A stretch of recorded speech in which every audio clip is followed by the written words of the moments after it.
The crystal wine glass shattered in my hand as the manila envelope hit the mahogany dining table.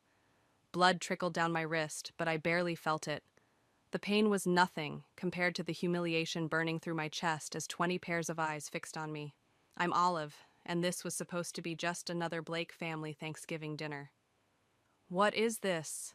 My voice came out steadier than I expected, though my fingers trembled as I reached for the envelope. Divorce papers. Emerson's voice was flat, practiced. He'd rehearsed this moment, probably with his mother Eleanor watching approvingly from her throne-like chair at the head of the table. I thought it would be better to do this here, with family present. Better for whom? The question died in my throat as Cora, my sister-in-law, let out a poorly disguised snicker. She'd been waiting for this moment since the day Emerson and I got married. "You're serving me divorce papers at Thanksgiving dinner?" The words tasted like acid. The turkey and cranberry sauce on my plate suddenly looked obscene. "Well, darling," Eleanor's voice dripped with false sympathy, "we thought it would be easier this way. The family could provide emotional support." Allie, my best friend who'd insisted on coming with me this year, grabbed my hand under the table. Thank God she was here. "Emotional support?" I echoed, watching blood drip onto the pristine white tablecloth. "Like the emotional support you showed when you called my art glorified finger painting last Christmas." "Oh, come now," Cora chimed in, wine sloshing in her glass. "Let's not pretend your little hobby was ever going to amount to anything. Remember that gallery showing where nobody bought a single piece?" The room erupted in cruel laughter. Even the cousins I thought were on my side joined in. I looked at Emerson, searching for any trace of the man who'd once defended my passion for art, who'd helped me set up my studio in the guest house of this very estate. He wouldn't meet my eyes.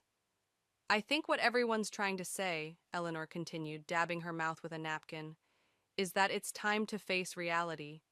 You're not cut out for this family, Olive. We need someone more substantial." My hand brushed against my purse, where a folded document had been sitting for months. The deed to this very house, the Blake family estate, transferred to my name in a moment of drunken generosity by Emerson on our 5th anniversary. He'd forgotten about it by morning, but I'd quietly filed the paperwork. "You're right, Eleanor." I stood up slowly, letting the blood drip freely onto her precious tablecloth. "I'm not cut out for this family. I'm better than it." "Excuse me?" Emerson finally looked at me, his face flushing red. "Allie, would you mind driving me to the emergency room? I seem to have cut myself." I turned to the stunned faces around the table. "Oh, and Eleanor? You might want to get the tablecloth cleaned quickly.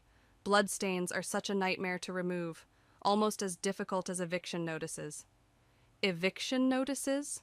Eleanor's fork clattered against her plate. "What are you talking about?" I smiled, feeling a strange calm settle over me.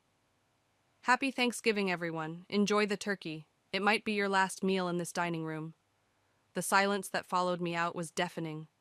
As Allie helped me to her car, I heard the chaos erupting behind us. Raised voices, slamming doors, Emerson calling my name. "Holy shit," Allie whispered as we pulled away from the estate. "Are you okay?" I watched the mansion shrink in the side mirror, its windows glowing warm and inviting. A facade, just like everything else about the Blakes. "No," I answered honestly. "But I will be." "What did you mean about eviction notices?" I pulled out the deed with my good hand, careful not to get blood on it. "Remember when Emerson got drunk last year and started talking about how this house should belong to someone who actually appreciates its history?" Allie's eyes widened as she glanced at the document. "No way."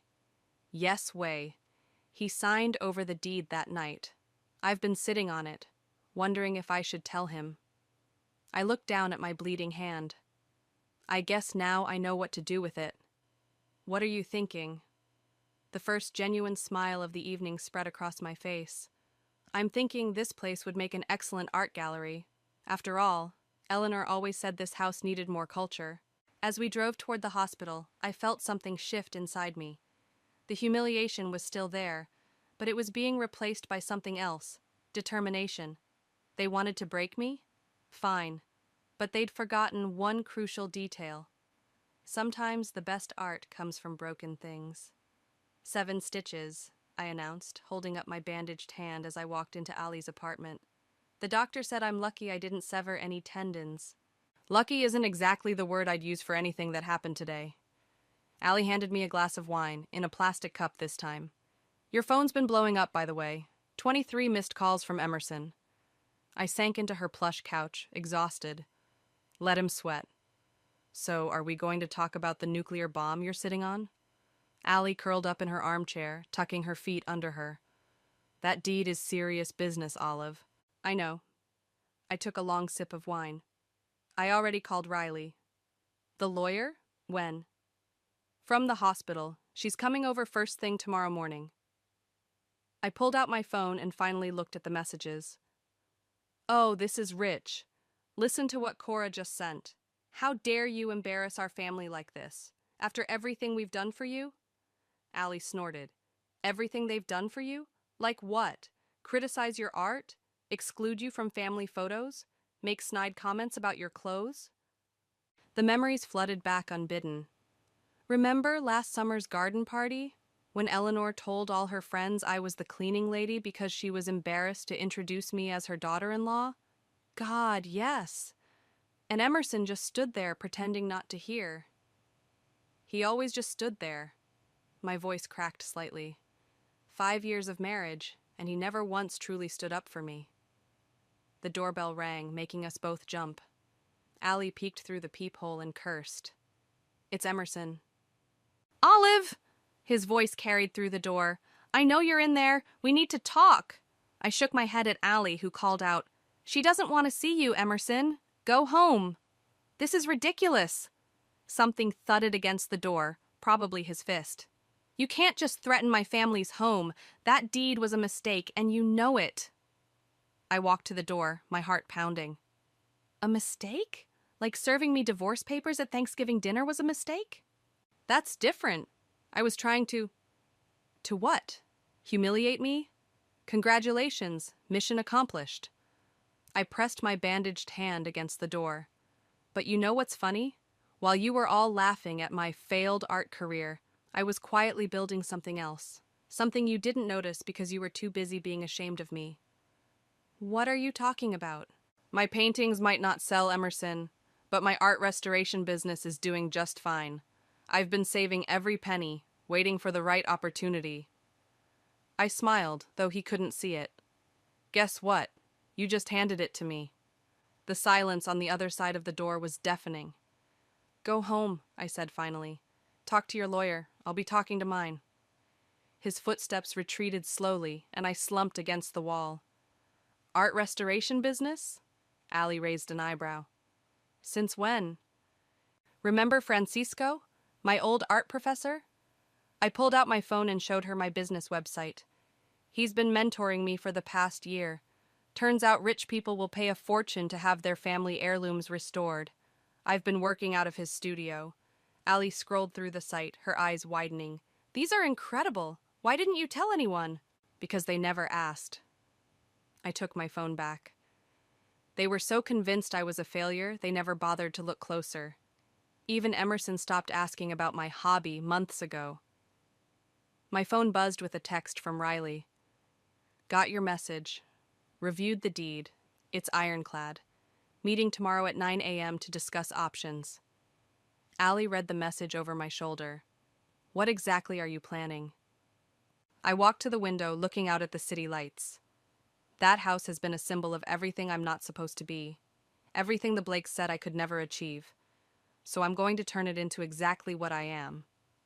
An art gallery? Not just any gallery. I turned back to her, feeling more certain with every word. A restoration studio and gallery, a place where broken things become beautiful again, where the past gets a second chance to shine. They're going to fight you on this, Allie warned. Let them. I held up my bandaged hand.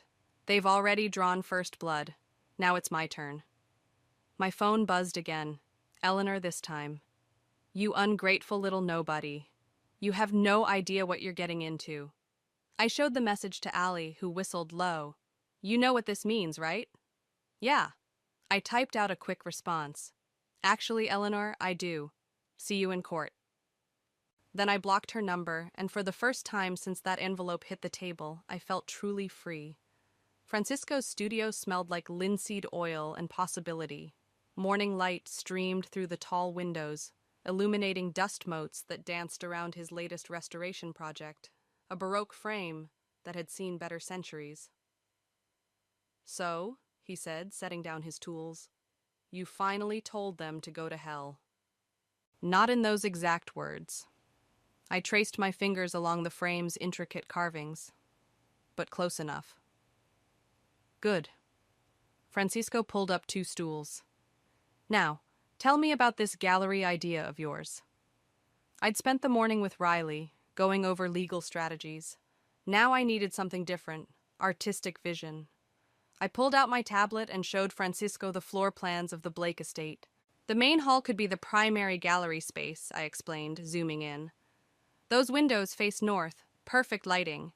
And look at these side rooms." "Stop." Francisco held up a paint-stained hand. "You're thinking too small." "What do you mean?" "You're planning a gallery, yes? But what are you going to fill it with?" He gestured around his studio. "These restoration projects we do, they're not just about fixing broken art. They're about bringing stories back to life." Understanding dawned.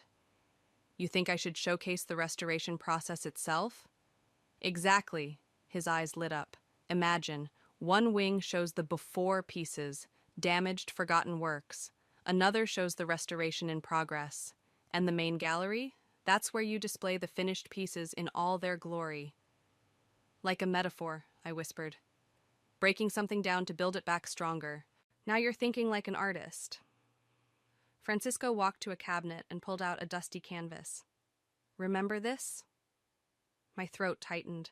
It was my first attempted restoration, a landscape I'd nearly ruined before Francisco taught me the proper techniques.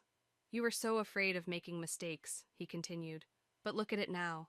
The painting gleamed in the morning light, its colors more vibrant than the original artist had ever achieved. "That's what I want," I said suddenly. "I want to show people that broken things don't have to stay broken.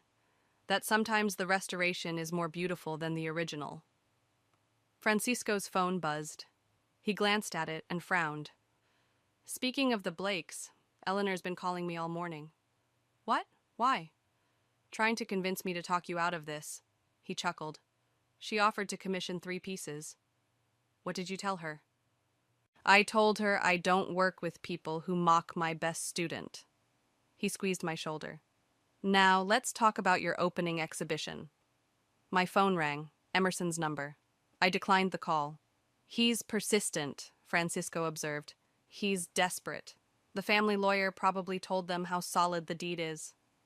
I pulled out my sketchbook. "But enough about them. I want to show you some ideas." Francisco stopped me again. "Before you do, I have something for you."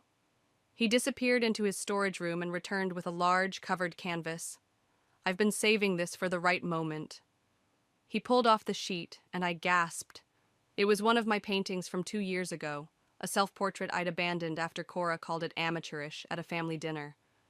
"You kept it?" "I restored it," he corrected. "Added some touches here and there. Look closely." I stepped forward.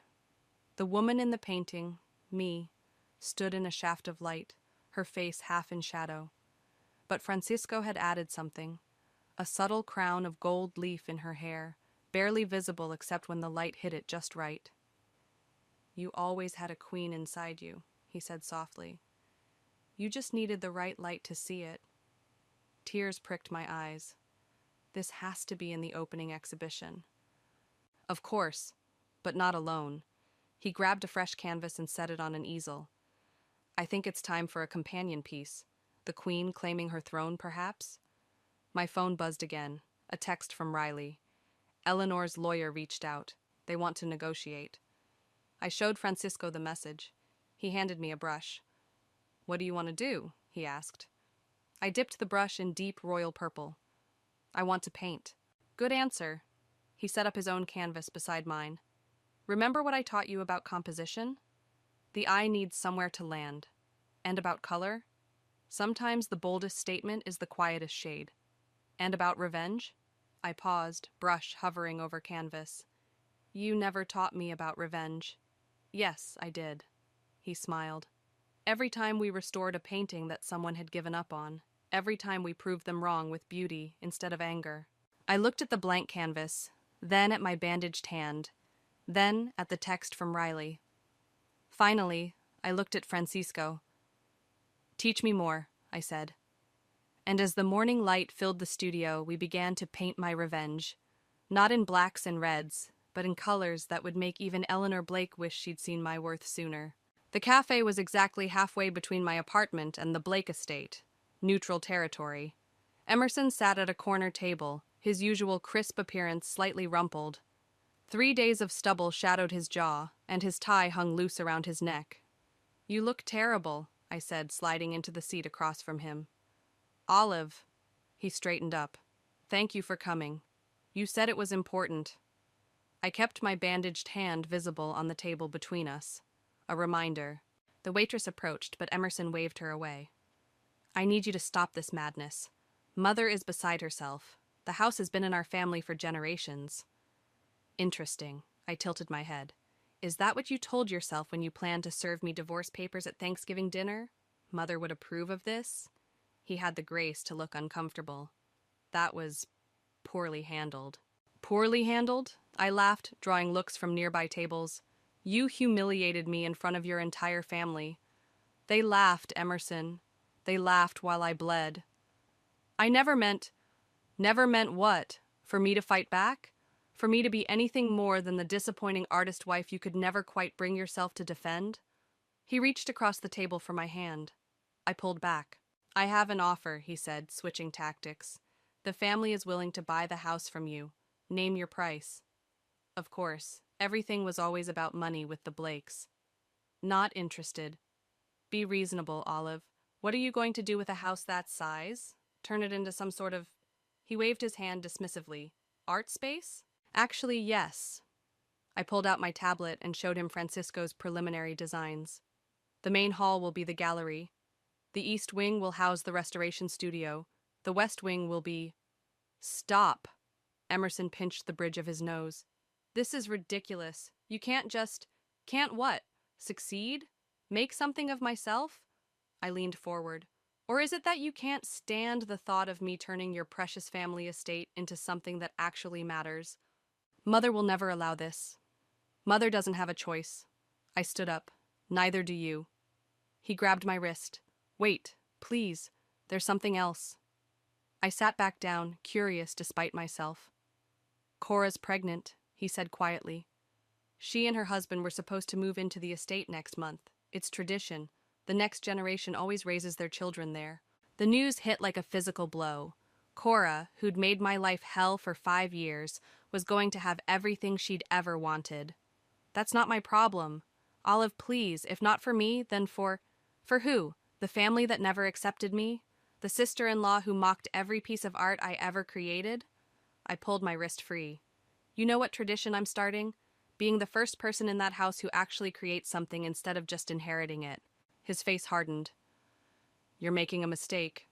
No, Emerson. I made a mistake 5 years ago when I married you. I stood again. Tell Cora congratulations. I'm sure she'll raise her child to be just as kind and accepting as the rest of you. This isn't over, he called after me as I walked away. Actually, it is. I turned back one last time. Oh, and you might want to warn your mother. The contractors start next week. I'd hate for all that construction noise to disturb her afternoon tea. Outside, I called Allie. How'd it go? She asked. About as well as expected. I started walking, needing to move. Did you know Cora's pregnant? What? No way. Yeah, apparently I'm destroying some grand family tradition by not letting them raise the next generation of entitled Blakes in that house. So what are you going to do? I stopped at a red light, watching people rush past. I'm going to create something beautiful in that house. Something that lasts.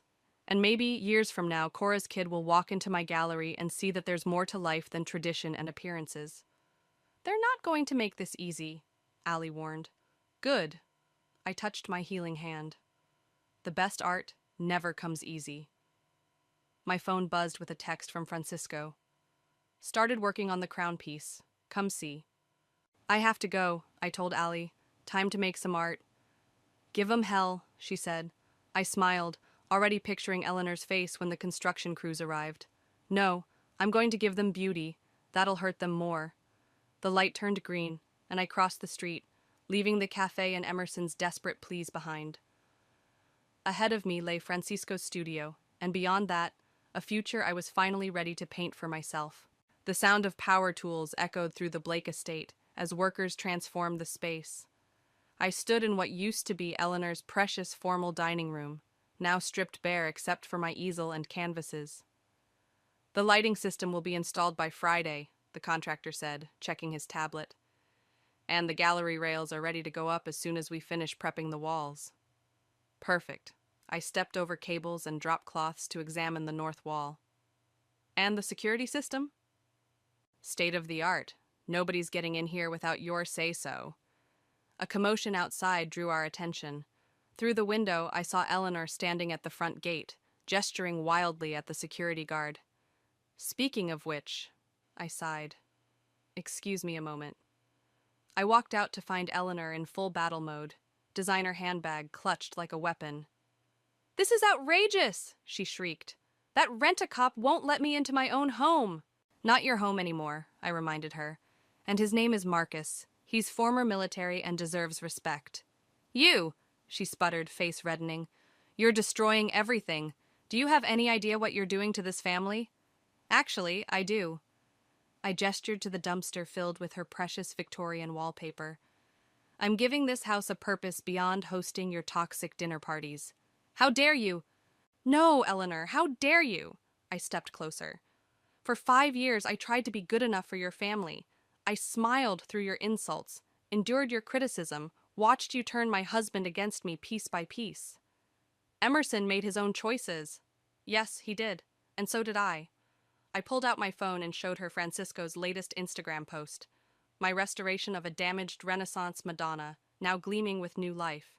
The post had over 50,000 likes. "What is this?"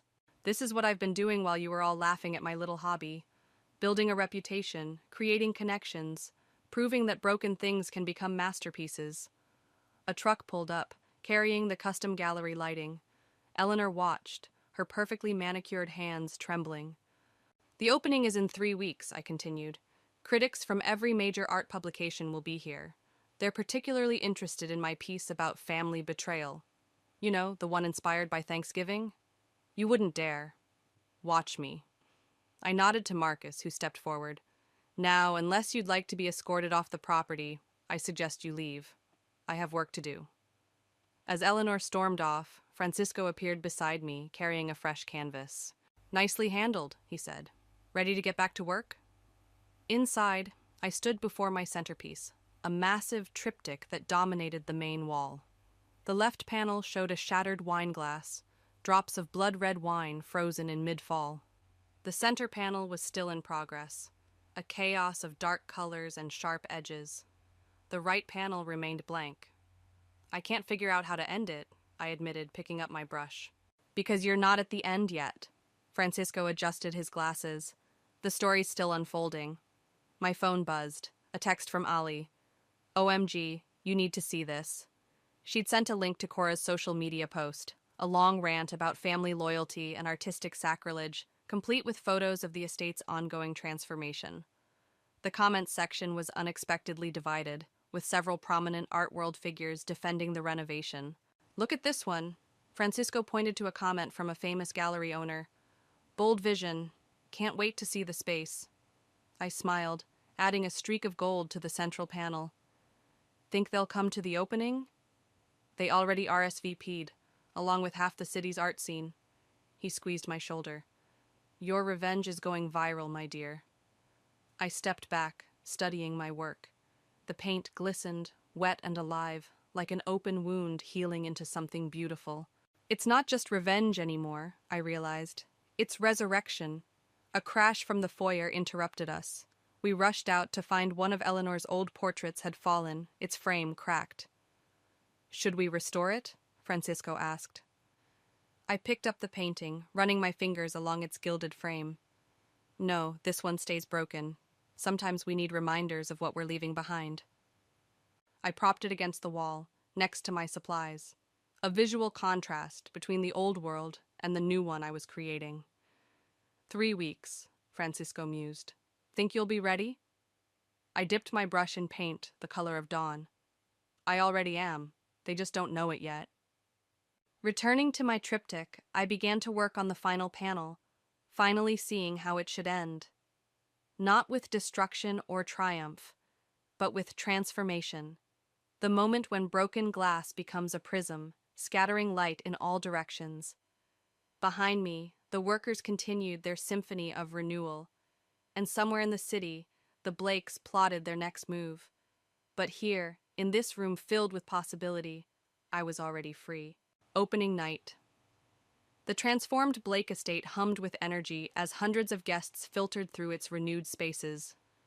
Crystal chandeliers cast warm light over exposed brick walls, and the scent of fresh paint mingled with expensive perfume. "Is that the director from the Modern?" Allie whispered, nudging me. "And oh my God, there's that famous art critic from the Times."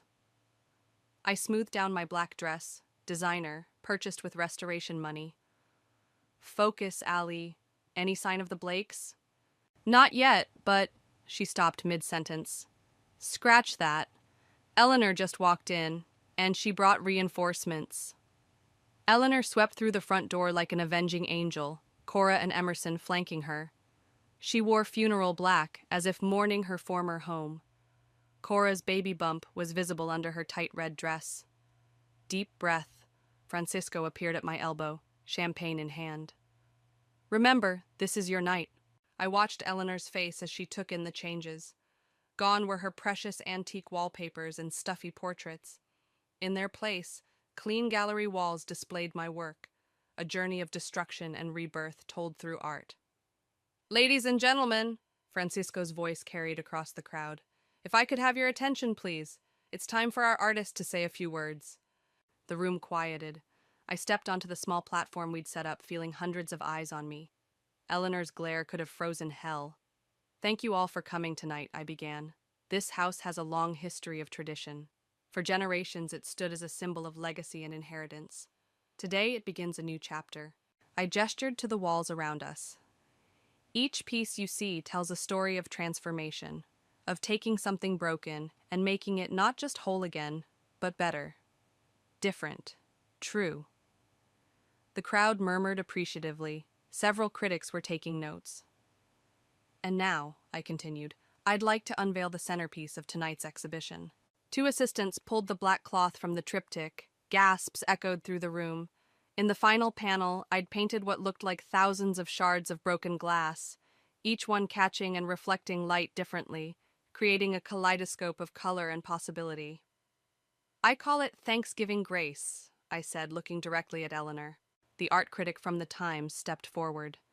"The emotional depth is stunning, the progression from destruction to transcendence. Tell us, what inspired this piece?" Before I could answer, Eleanor's voice cut through the crowd. "I'll tell you what inspired it. Spite. Revenge. This entire spectacle is nothing but a tantrum from a woman who couldn't accept her place in our family." The room went silent. Cameras turned toward the drama unfolding. "You're right, Eleanor," I said calmly. "This is about not accepting my place. Because the place you tried to put me in was too small, too dark, too false." "How dare you?" "No." My voice rang out stronger. "How dare you come here and try to diminish this? Look around. Every person in this room sees the beauty I've created. Every critic, every collector, every artist. They all understand what you never could." "And what's that?" Cora sneered. "That true legacy isn't about preserving the past. It's about transforming it into something meaningful." I gestured to the triptych. Every broken piece in these paintings came from something real. That wine glass from Thanksgiving. Those shattered frames you threw away. Even the tears I shed. They're all here, made beautiful. The Times critic was scribbling frantically. Eleanor's face had gone pale. "You think you've won something here?" she hissed. "You've destroyed our home." "No, Eleanor, I've given it purpose." I picked up a glass of champagne. "To new beginnings." The crowd raised their glasses, effectively dismissing Eleanor's outburst. As conversations resumed, I watched Emerson lead his mother and sister away from the main gallery. Holy shit, Allie breathed. That was amazing. Francisco squeezed my shoulder. Look. A wealthy collector was placing a red dot next to the triptych, sold, for more money than I'd ever seen in my life. Around the room, other red dots were appearing next to my pieces. Olive? A quiet voice behind me. I turned to find Emerson. The divorce papers are on your lawyer's desk, I said before he could speak. Signed. I know, He looked around the transformed space. I never knew you could do all this. You never looked. I turned away from him, toward a group of admirers waiting to speak with me. Goodbye, Emerson.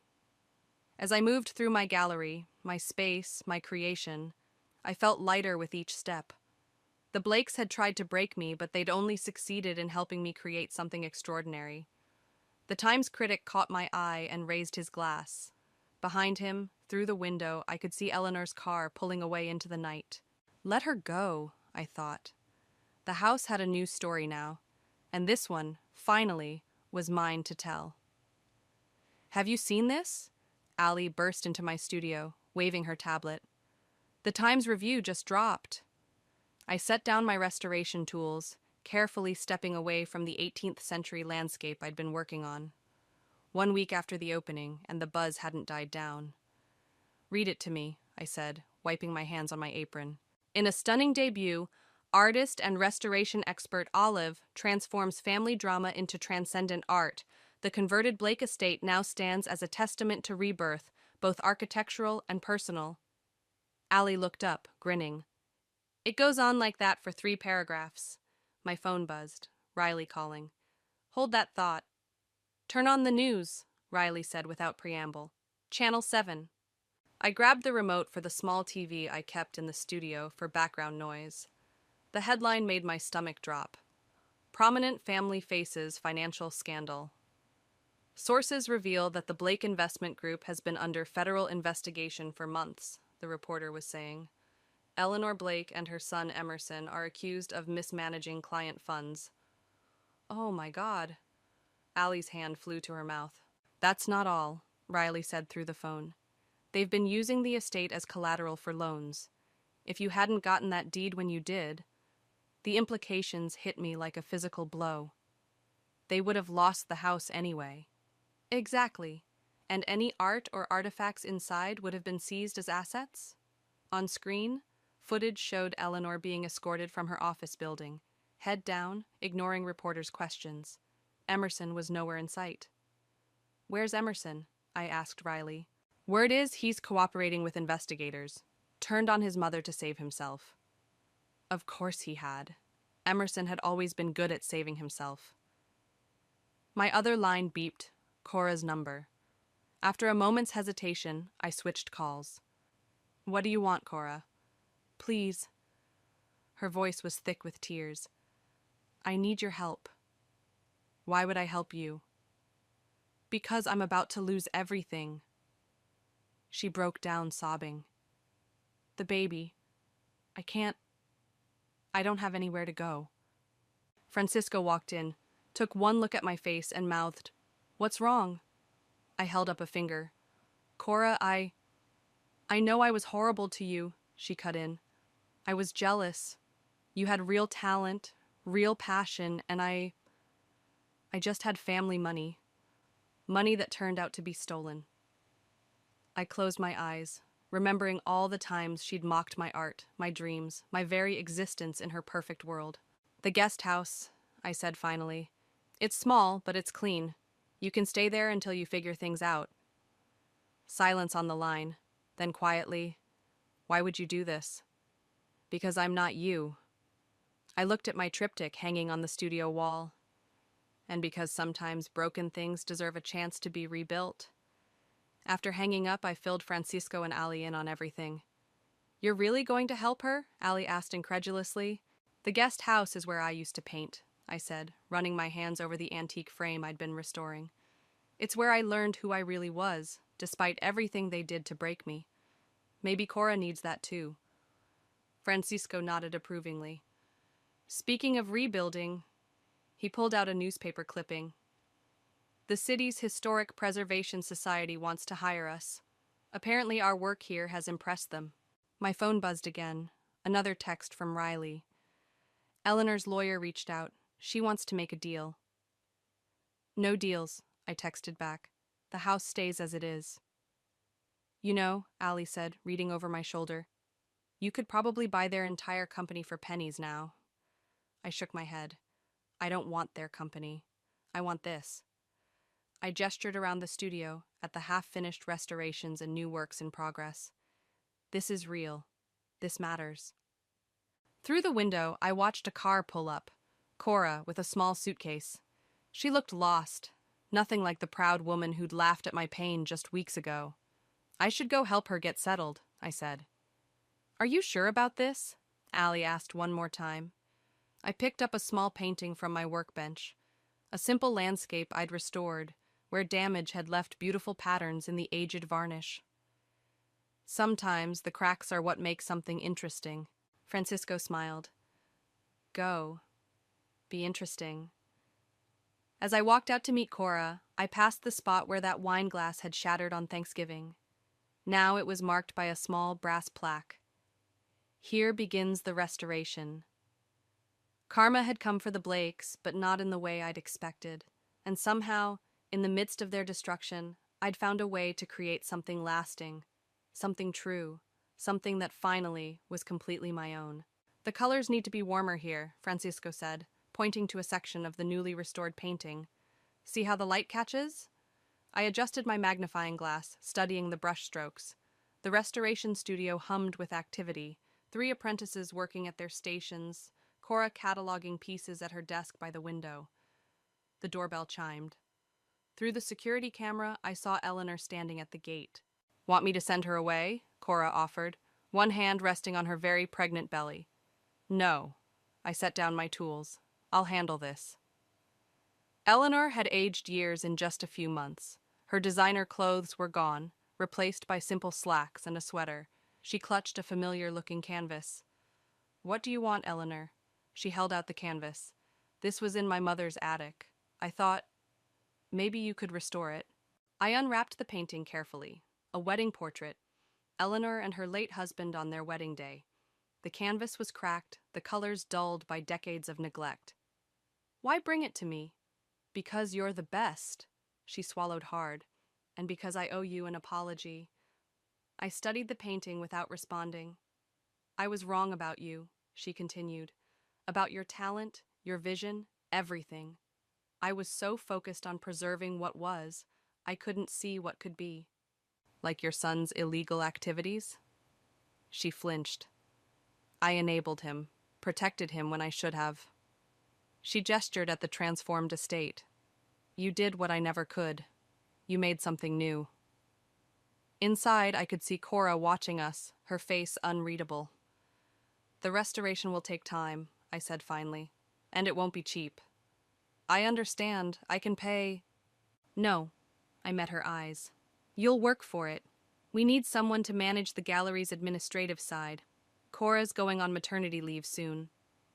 Eleanor stared at me, then at the building behind me, at the brass plaque, at the elegant gallery spaces visible through the windows, at her daughter working inside.